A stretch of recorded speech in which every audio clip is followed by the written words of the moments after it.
محترم professor doctor کریم الدین صاحب، chairman board,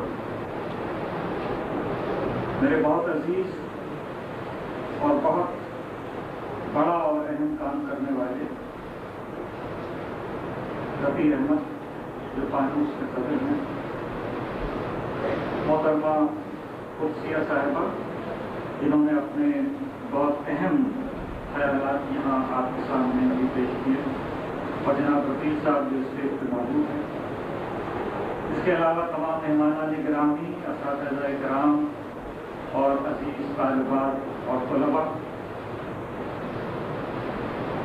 میں سب سے پہلے تو شکریہ کا اظہار کرنا چاہتا ہوں کہ مجھے اس تنظیم میں جو فانوس کے نام سے ہے اور جس کا یہ جلسہ آج منعقد ہے، اس میں ایک مختصر سی مدت میں کچھ گفتگو کرنے کا موقع مجھے دیا اور مجھے یہاں مدعو کیا، اور میں یہاں بہت خوش دلی سے اور اپنا ایک فرض سمجھتے ہوئے یہاں آیا، اور اس لیے آیا کہ مجھے معلوم تھا کہ یہاں ہمارا مستقبل، ہماری قوم اور اس کا مستقبل، ہمارا ملک اور اس کا مستقبل، ہمارے نوجوان اور اس کا مستقبل ایک ہال اور ایک چھت کے تحت پناہ ہے، اور ہم محسوس کرنا چاہتے ہیں کہ ہمارے اطراف میں پھیلی ہوئی دنیا ہمارے لیے کیا سوچتی ہے، اور اس میں ہم کس طریقے سے عزت، وقار، آبرو، جوش اور جذبے کے ساتھ زندہ رہ سکتے ہیں۔ آپ نے بہت سارے مقررین کو یہاں سے سماعت فرمایا، اور بہت سارے مقاصد جو انہوں نے پیش کیے، جو منشیات کی وبا اس ملک میں پھیلتی چلی جا رہی ہے، اس کے خلاف جو باتیں اور جو نشاندہی انہوں نے اپنا فرض تصور کیا، وہ انہوں نے یہاں بیان کیا۔ میں یہ چاہوں گا کہ ان باتوں کو میں نہ دہراؤں اور کوئی ایسی بات آپ سے، کوئی ایسا ڈائلاگ آپ سے کرنا پسند کروں گا کہ جو آپ کو، آپ کے ذہن کو تھوڑی دیر کے لیے جگائے اور آپ دور تک دیکھنے اور سوچنے کی آرزو اپنے دل میں پیدا کریں۔ میری مراد یہ ہے کہ دیکھیے، میں ذرا تقریر نہیں کر سکتا، تقریر مجھے نہیں آتی، بے تکلف سے کچھ بات آپ سے کروں کہ جب ہم کوئی غلطی کر بیٹھتے ہیں تو ہمیں اس غلطی کی قیمت ادا کرنی پڑتی ہے۔ یہ قیمت بعض دفعہ وقت طلب کرتا ہے، آپ کو اسی وقت اندل طلب، جس وقت طلب کی جائے اسی وقت آپ کو واپس کرنی ہے، یہ قیمت ادا کرنی ہے۔ یہ قیمتیں جو ہم اپنی غلطیوں کی ادا کرتے ہیں، کچھ تو ایسی ہیں کہ جو ہمیں فوری ادا کرنی ہے، اور کچھ ایسی ہیں کہ جسے ہم نسل بعد نسل ادا کرتے رہیں گے، اور پھر بھی کوئی صورت آپ کو نظر نہیں آئے گی کہ یہ قیمت آپ کی ادا ہو سکے۔ ماضی میں ہمارے اس قوم کے ساتھ، ہمارے اس ملک کے ساتھ بہت سے مسائل پیدا ہوئے، بہت سے ایسے معاملات ہوئے، بہت سو نے گلوبل لیول پہ جو عام دنیا ہے وہ نظریں رکھتی ہے، چھوٹے، کمزور اور اس قسم کے ملک کے جو اپنی مرضی سے نہ جی سکتے ہیں، نہ اپنی مرضی سے اپنی موت مر سکتے ہیں، وہ سب دیکھتے رہتے ہیں کہ ہماری ڈور کون ہلا رہا ہے، ہمیں کون کس طریقے سے استعمال کرے گا۔ چنانچہ یہ کہلاتی ہے ایکسپلائٹیشن، قومیں ایکسپلائٹ ہو جاتی ہیں۔ یہ ایکسپلائٹیشن ہمارے ساتھ بھی ہوئی، اور کس طریقے سے ہوئی کہ ہمارے اس معاشرے میں جو غریب معاشرہ ضرور تھا، جو ناآسودہ حال معاشرہ ضرور تھا، لیکن اس معاشرے میں منشیات، اس معاشرے میں قتل و غارت گری، اس معاشرے میں کلیشن کاپ اور ہتھیار نہیں تھے۔ ہمیں جب ایکسپلائٹ کیا گیا تو ہمارے معاشرے میں ہتھیار آئے، ہمارے معاشرے میں منشیات آئیں، اور جیسا کہ میں نے پہلے عرض کیا تھا کہ آپ کو اس کی قیمت کیا ادا کرنی پڑی کہ وہ ہتھیار جو آپ کے معاشرے میں آئے اس کی کارکردگی آج آپ دیکھ رہے ہیں کہ ہر لمحہ، ہر گزرنے والے دن کے ساتھ ہر لمحہ کوئی نہ کوئی اس کا شکار ہوتا ہے، کوئی نہ کوئی تشدد کا شکار ہوتا ہے، کوئی نہ کوئی اپنی زندگی سے ہاتھ دھو بیٹھتا ہے، کوئی اس معاشرے میں اس قسم کے مسائل پیدا ہو گئے ہیں کہ جس کی قیمت ہم ادا کر رہے ہیں، اور یہ کوئی بہت دور کی بات نہیں ہے۔ پچھلے 20 برس میں جو کچھ ہوا اس کی قیمت ہمیں آج ادا کرنی پڑ رہی ہے۔ ممکن ہے یہ قیمت ہم کل تک ادا کر بیٹھیں، ہم اپنے معاشرے سے اس قسم کے استحصال کو، इस किस्म के तशद्दुद को, इस किस्म के हथियार की आबियारी को हम दूर कर सकें। हम इनसे, खुदा करे ऐसा हो कि हम इससे निकल जाएं। लेकिन मेरे अजीज दोस्तों, जो दूसरा मसला हमारे साथ पैदा हुआ वो मनशियात का था, और इसकी कीमत ये नस्ल नहीं, इस नस्ल को भी अदा करनी होगी, इसके बाद की नस्ल को भी अदा करनी होगी, उसके बाद की नस्ल को भी अदा करनी होगी। चुनांचे क्या हम अपनी पूरी जिंदगी, आने वाली जिंदगी तमाम इसकी कीमत अदा करते हुए गुजार देंगे? तो हमें ये सोचना चाहिए। जब हमें शऊर दिया गया है तो ये शऊर क्या है कि सबसे बड़ी बात ये कि हम अपने माशरे, अपने माहौल, अपने अतराफ फैली हुई दुनिया में ये तलाश करें कि कौन सी चीज़ें हमारे माशरती निज़ाम, हमारी ज़िंदगी, हमारी फलाह के मुखालिफत में काम कर रही हैं। हमें अपने दुश्मन को पहचानना चाहिए, हमारा दुश्मन कौन है, और जब आपके दुश्मनों की फहरिस्त तैयार हो जाए तो आप उसमें सर फहरिस्त कौन है आपको ये भी देखना चाहिए।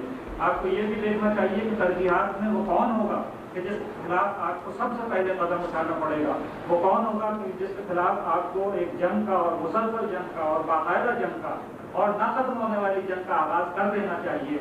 वो कौन है? हमारे पड़ोस में भी हमारे दुश्मन है, हमें उसका भी खदशा लगा रहता है। उसके लिए आप क्या करेंगे? आप एटम बम बना लेते हैं, आप जंग कर सकते हैं, ये सारी चीज़ें हैं। इसके अलावा जहालत हमारी दुश्मन है। इसी माशरे में जहालत हमारी दुश्मन है, जहालत कल खत्म हो सकती है। नापानदगी हमारी दुश्मन है, नापानदगी कल खत्म हो सकती है। नासूदगी हमारी दुश्मन है, नासूदगी हमारी कल खत्म हो सकती है। लेकिन अगर मनशियात हमारे इस माशरे में सराहियत कर दें तो ये सारे दुश्मनों से ज़्यादा कवी दुश्मन है हमारे। और आप ये देखिए कि एक इंसान जो जिंदा रहते हुए भी ये क्लेम ना कर सके कि मैं जिंदा हूँ, वो जिंदगी का कोई सबूत न दे सके, उसका जहन उसके दिल की तरह न धड़कता हो, उसका कौल और फेल जो है वो कभी हम आहंग न हो, वो कोई इक़दामात न कर सके जिंदगी में अपने लिए, अपने आने वाली नस्लों के लिए, क्या हम इसे जिंदा कहेंगे? नहीं, हम इसे जिंदा नहीं कह सकते। इसीलिए कहीं मैंने किसी जगह ये कहा कि मैं ऐसे शख्स को जिंदों में क्या शुमार करूं, मैं ऐसे शख्स को जिंदों में क्या शुमार करूं जो सोचता भी नहीं, ख्वाब देखता भी नहीं। तो इससे पहले कि हमारी सोच हमसे छिप जाए, इससे पहले कि हम ख्वाब न देख सकें, इससे पहले कि आरज़ूमंदी हमारे दिल से दूर हो जाए, इससे पहले कि हम हमेशा हमेशा के लिए खत्म हो जाए मिन हैज़ुल कौम, तो हमें ये चाहिए कि अपने सबसे बड़े, अपने अवलीन दुश्मन को पहचानें और उस दुश्मन के खिलाफ जिहाद, एक जिहाद का आगाज़ करते हैं। बिल्कुल इस तरीके से जिस तरीके से इस तंजीम ने एक जिहाद का आगाज़ किया। इस तंजीम का सबसे अहम काम ये है कि इसने नौजवानों से डायलॉग का आगाज़ किया। ये तंजीम हर तरीके से, हर सतह पे काम करती है, मगर सबसे मजबूत ये कि आपसे इसने डायलॉग का आगाज किया।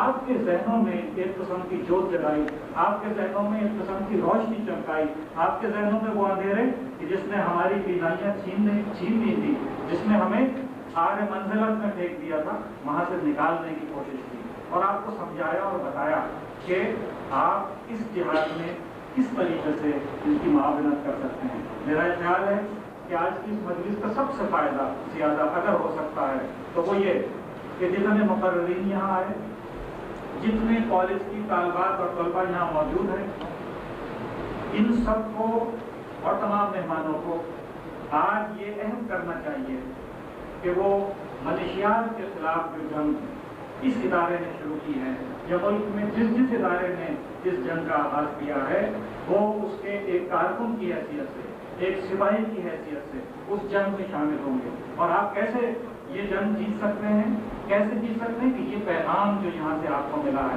मुकर्रीन ने, गुफ्तगू करने वालों ने, यहाँ आने वालों ने आपको बताया, इसे आप फैलाइए।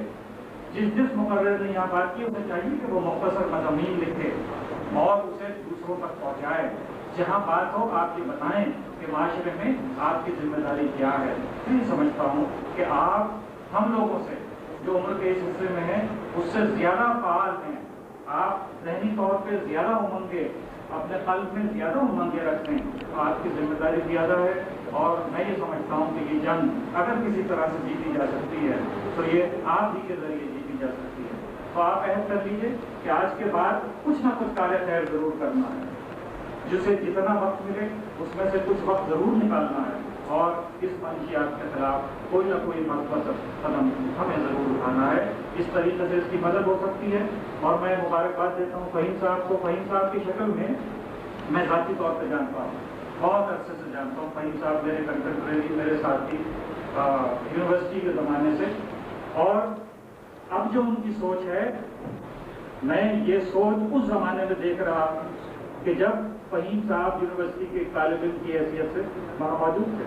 मस्बत सोच, कुछ करने की उमंग, ये इनके अंदर हमेशा से मौजूद। मैं समझता हूँ कि अगर एक ऐसा चेयरमैन के दायरे को मिले कि न सिर्फ वो इंतजामी उमूर बल्कि तमाम, मैंने यहाँ देखी कितनी ज़ायदस्त निसाब सरगर्मियाँ और उसमें एक रहनुमाई पूरे शहर के लिए ये इदारा मुहैया कर रहा है। ये एक फ़ालियत है कि जो नज़र में आती है, सामने आती है। तो ये खैरत अफरोज़ी के मामला हैं कि जहन को जगाए रखिए और इनकी सतह पे लब्बैक कहते रहिए। और मेरा ख्याल है कि ये ऐसे ही आपसे ताउन करते रहेंगे। एक लीडरशिप मुहैया करनी है इन्हें इस शहर के लिए, और ये काम ये बखूबी कर सकते हैं।